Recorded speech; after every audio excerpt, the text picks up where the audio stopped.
Dans cette vidéo, nous allons venir créer une espèce de décoration, un médaillon, allons-nous dire, qu'on va positionner ici, sur l'arme. Donc, allons-y. Pour commencer, classiquement, vous commencez à le connaître, on clique sur la grosse vignette, on choisit une primitive, ici le cylindre, il est bien en mode édition, on n'oublie pas de cliquer sur le Make Polymesh 3D. Nous allons donc lui définir une épaisseur correspondant à ce qu'on veut pour notre médaillon, on active le gizmo, W, et on vient ici, avec le petit cube vert, réduire tout simplement la largeur de notre pièce. Alors nous avons compressé la géométrie, j'allume les polyframes, et vous voyez, toutes les arêtes sont ici. Vous connaissez, on vient cliquer sur Delete Loop pour enlever toutes ces arêtes inutiles. On va commencer par ouvrir notre menu de géométrie, on en aura besoin. Donc le menu de géométrie est ici. On va pouvoir activer la dynamique par là, ou simplement en déployant le dynamique subdiv, comme ceci. On peut venir cliquer sur dynamique, et on va activer le smooth à 4. Ok, alors à 4, est-ce que c'est bon? Ouais, ça me semble suffisamment lissé, largement suffisamment lissé. On va pouvoir mettre un petit peu de crise là-dessus. On va venir ouvrir le menu crise, on se positionne dessus, on appuie sur Shift et on clique. Ça nous permet d'avoir les deux menus ouverts en même temps.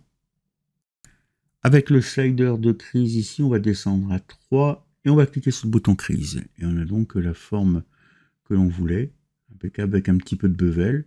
La forme semble me convenir. Alors vous réglez ça un petit peu comme vous voulez, hein, plus dur, moins dur, c'est à vous de voir. Vous pouvez donc modifier le smooth et dans le crise, le level du crise. Quand c'est fait, vous venez cliquer sur Edit ici pour enlever le mode édition et donc passer en mode document, tout simplement. Là, nous sommes en mode document, donc un CTRL-N pour effacer notre document. Ouvrons la Lightbox, venons sélectionner Tools, puis ce modèle d'anatomie. Ici, on clique deux fois dessus, on le laisse se charger. Fermons la Lightbox, on appuie sur Hide par exemple, cliquez et glissez et notre modèle apparaît. On va avoir besoin, nous, de récupérer les mains qui sont ici. Évidemment, dans toute chose, il faudra passer notre modèle en mode édition. Je clique sur Edit et je viens le positionner correctement de manière à voir la main. Je vais m'incliner un petit peu et je vais prendre la main. Voilà. On va ouvrir le menu Subtool et on va pouvoir supprimer toute cette partie-là. Le reste ne nous intéresse pas, c'est les chairs qui sont là. Nous, les chairs, on n'en veut pas. On veut que le squelette. On vient cliquer sur Del Other ici. Là, vous voyez ce que ça donne. Ça va être sympa, on va récupérer la main. Je vais maintenir CTRL-SHIFT appuyé, je clique sur le rectangle ici et je viens sélectionner le mode lasso dans les broches. Maintenant que c'est fait, je peux utiliser le lasso, CTRL-SHIFT enfoncé, je vais zoomer un peu pour que vous voyez.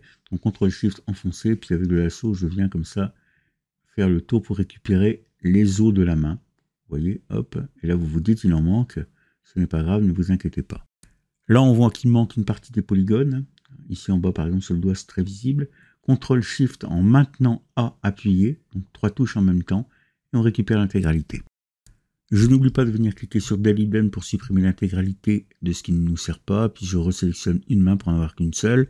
Ça ne fonctionne pas, c'est que quelque chose ne colle pas. Certainement un problème de symétrie. Je désactive donc la symétrie, et je réitère mon opération. Et je n'oublie pas d'appuyer sur Delete. J'appuie une première fois, et si je veux vérifier, j'appuie une seconde fois, et là, le petit message me dit que ça a été deleté. Si je bouge ma caméra comme ça, voyez-vous, on voit qu'il n'est plus bien centré par rapport à mon gizmo. J'appuie sur W en vérifiant que j'ai bien le modèle de sélectionner. Il n'y en a qu'un là, mais il pourrait y en avoir plusieurs. Puis je viens recentrer le gizmo comme ceci. Maintenant, je peux faire tourner ma main. Ce qui m'intéresse ici, c'est d'avoir une vue de face de ma main. Donc je me mets en face de la main, je fais un petit zoom comme ça. Une fois qu'elle est prête, je clique sur la broche. Et je viens, non pas charger une broche, mais créer un insert mesh ici. Je clique une fois, New Insert Mesh, et maintenant j'ai une broche qui contient ma main. Maintenant, nous allons pouvoir venir resélectionner notre médaillon, en cliquant simplement dessus, ici en haut. Hop, on va le mettre face à nous, évidemment. Hein. C'est plus facile. J'appuie sur F1 pour centrer sur l'écran. Je donne l'angle, hein, maintenant Shift, et hop, je donne la position que je veux, enfin la taille que je veux. Je vais donc venir positionner ma main, je me positionne sur le centre, que l'on voit par le point rouge, et je donne un mouvement rotatif pour lui donner la taille et la position que j'ai envie. Voilà, j'ai une main ici qui est en parfait état. Voyons les choses sous un autre angle, et on voit que c'est compliqué. On a un doigt qui vient toucher la surface, mais tout le reste, il ne touche absolument pas notre médaillon. Ça semble très compliqué de le positionner correctement. On va donc commencer par écraser la main. On appuie sur W et sur l'axe bleu, ici, on vient donner un écrasement, vraiment un écrasement très très fort de la main. Et on voit qu'il est disposé à côté, enfin je ne sais pas si vous le voyez très bien sur la caméra, je vais peut-être changer d'angle pour que vous le voyez. On voit qu'il y a un petit espace, voilà, un petit espace entre le médaillon et notre main en fait. On pourrait se dire, je vais appuyer sur W et je vais venir repositionner ma main comme je suis en train de le faire. Et hop, je colle le haut. Mais là, problème, le doigt, le pouce, en fait, il disparaît dans le médaillon. Donc, la solution n'est pas bonne. Comment va-t-on pallier à cela? Je vois que mon pouce touche toujours la surface de notre médaillon. CTRL Z pour revenir en arrière hein, sur ce qu'on a fait. Pour être tranquille, on va utiliser un nouveau type de broche. Alors, cette broche s'appelle la Z Project. On va la trouver ici en bas. Non, c'est pas celle-ci, c'est celle-là, excusez-moi. La Z Project. On clique dessus pour l'activer. Je commence par agrandir la taille de mon pinceau pour aller plus vite. Et si j'essaie de le faire comme ça ne fonctionne pas. Vous pouvez le constater, la géométrie ne bouge pas. C'est normal, nous avons un seul subtool. On va donc le diviser en faisant un split masquette point ici. Nous avons maintenant deux subtools. Et regardez ce qui se passe lorsque je clique et que je maintiens le bouton gauche de ma souris enfoncé. Je vais agrandir encore ma broche. J'aplatis complètement mon modèle sur le médaillon. Alors mettez-le bien à plat, ne laissez pas de détails comme cela transparaître. Il faut vraiment qu'il soit à plat pour que ça fonctionne bien. Voilà, on a un simple petit décalcomanie, dirais-je, dessus. La problématique est que maintenant notre surface est très très fine. Je vais la sortir. Comme ceci, on voit qu'elle est très très fine. On se dit, je pourrais peut-être l'élargir un petit peu en utilisant le gizmo et en tirant sur le petit cube. Mais non, ça ne fonctionne pas, ça ne peut pas fonctionner. Donc si vous vous disiez ça, vous savez que ça ne peut pas marcher. CTRL Z, je reviens en arrière pour remettre mon modèle en position, comme ceci. Et normalement, vous devriez déjà savoir comment vous allez donner de l'épaisseur à cet objet. Réfléchissez. Je vais diminuer ma brosse pendant que vous réfléchissez. Je vous rappelle que vous pouvez appuyer sur S pour n'avoir que la brosse. Et je vais simplement venir ici dans les déformateurs, encore une fois. Alors, regardons un petit peu l'orientation de notre main. Je vais changer l'angle de la caméra, peut-être ça plus facile. On a besoin de la pousser comme ceci. Donc, ceci, c'est l'axe Y. Donc, on va venir sur l'inflate ici. Si je le retrouve, voilà. Et on va simplement laisser activer l'axe Y et donner un petit peu de volume à notre main, à nos doigts, à nos os, comme vous voulez. Voilà, la taille me convient. Les points ici, 960 points. N'oubliez pas que c'est parce que nous sommes en dynamique, donc les points ne sont pas réels. Là, je suis très bien, ma main est bien collée, même si peut-être que vous avez l'impression du contraire. Je vais changer l'angle de la caméra doucement. Voilà, vous voyez qu'elle est parfaitement collée. C'est important que vous ayez une main parfaitement collée. Souvenez-vous que votre main est un subtool à part entière. Vous pouvez donc venir la déplacer comme vous le souhaitez, ou la réduire, ou l'agrandir, comme vous en avez envie, après avoir fait son extrusion.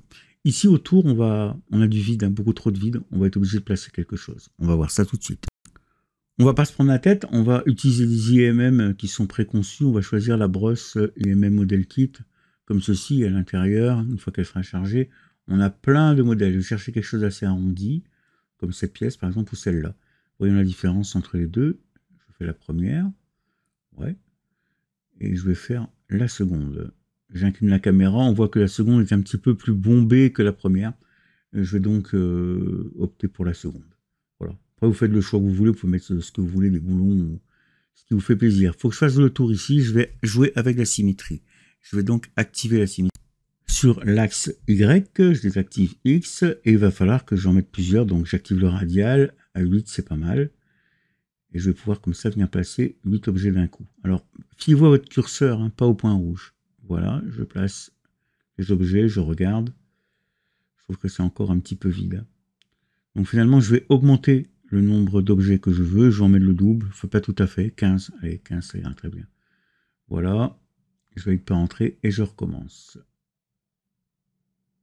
Hop. Allons-y. Je donne la taille comme ceci et je relâche. Là, c'est déjà beaucoup mieux. Du coup, évidemment, ça augmente la valeur des points sans subdivision, parce que nous sommes en dynamique, nous sommes à 3790 points sans subdivision. On va splitter l'objet qu'on vient de faire de manière à avoir 3 subtools complètement distincts.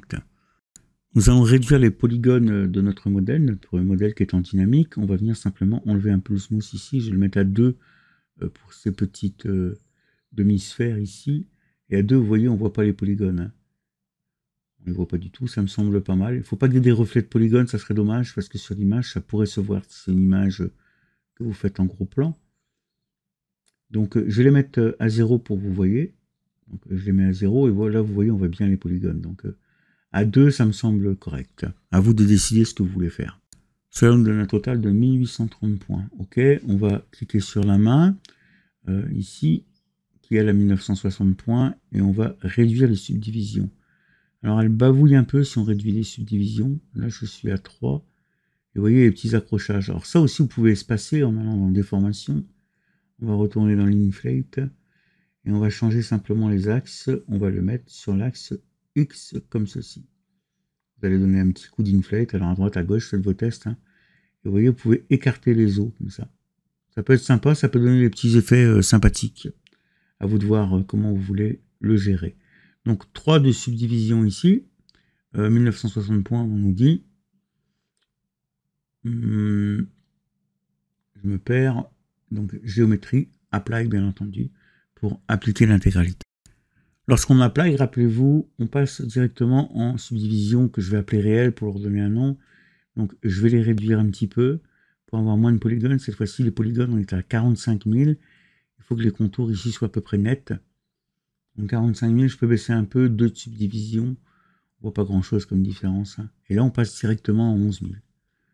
Donc je pense que là, c'est pas mal. Il y a des petites cassures comme ça, mais même si je remets à 3, on les voit moins, vous voyez, mais on les voit quand même.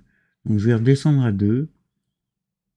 Ouais, je pense que je vais laisser à 2, comme ça, surtout qu'on va le voir de loin, donc ça ne se verra absolument pas. Donc je vais le laisser à 2. Del lower, puis del higher pour enlever les subdivisions supérieures. Voilà. On va passer à l'autre pièce. Je me positionne dessus. Alt-clic pour la sélectionner automatiquement. Elle est en 4 en smooth. Je vais directement faire un apply dessus. 20 482 points. Voyons les niveaux de subdivision. Est-ce qu'on peut gratter les points? Je passe à 3 et je vais regarder la surface. Donc là, je suis à 1282 points en passant à 3. Donc, ce qui est important, c'est les angles ici et cette surface-ci. Il ne faut pas qu'on voit les polygones. Donc, je remets à 4. Je vais zoomer un peu pour que vous voyez bien, parce que moi, je vois, mais c'est pas dit que vous voyez. Donc, cette surface-ci, il ne faut pas qu'on voit les polygones, parce que souvent, les photos sont prises de biais. Del lower, del higher sur 4.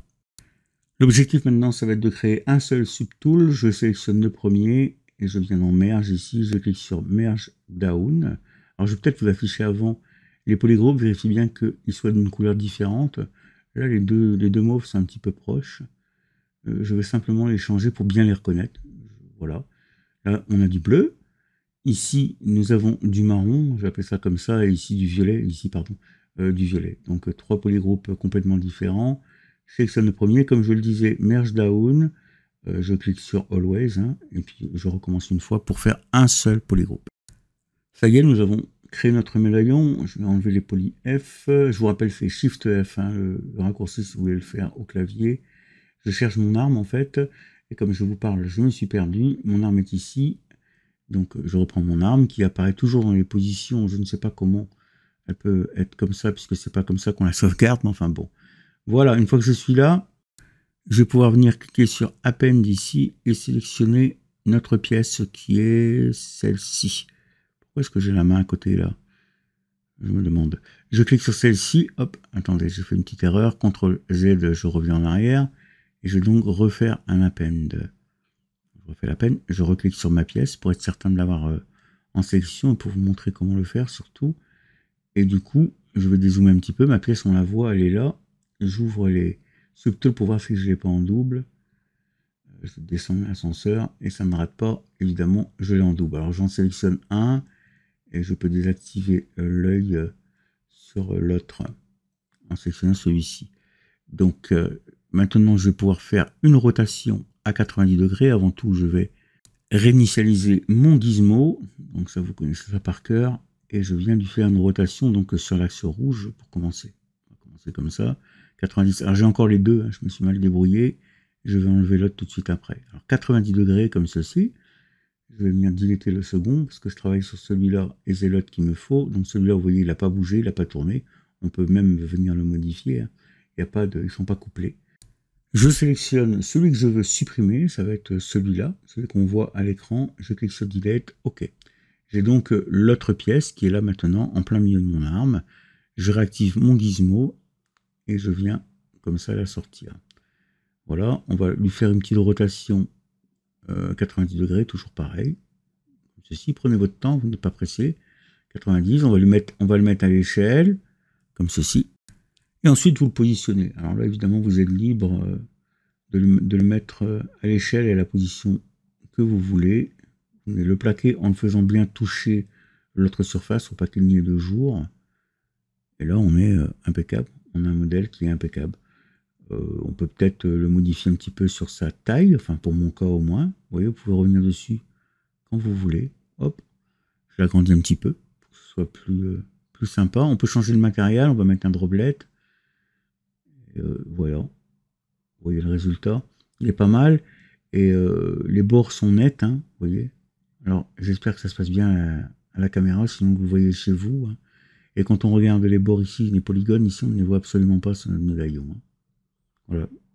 Donc ici, on a un effet d'escalier, hein, mais l'effet d'escalier, c'est logique, c'est la caméra qui le fait. Hein.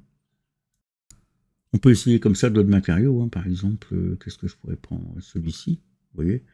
On voit différemment les choses. On va changer, on va mettre couleur or.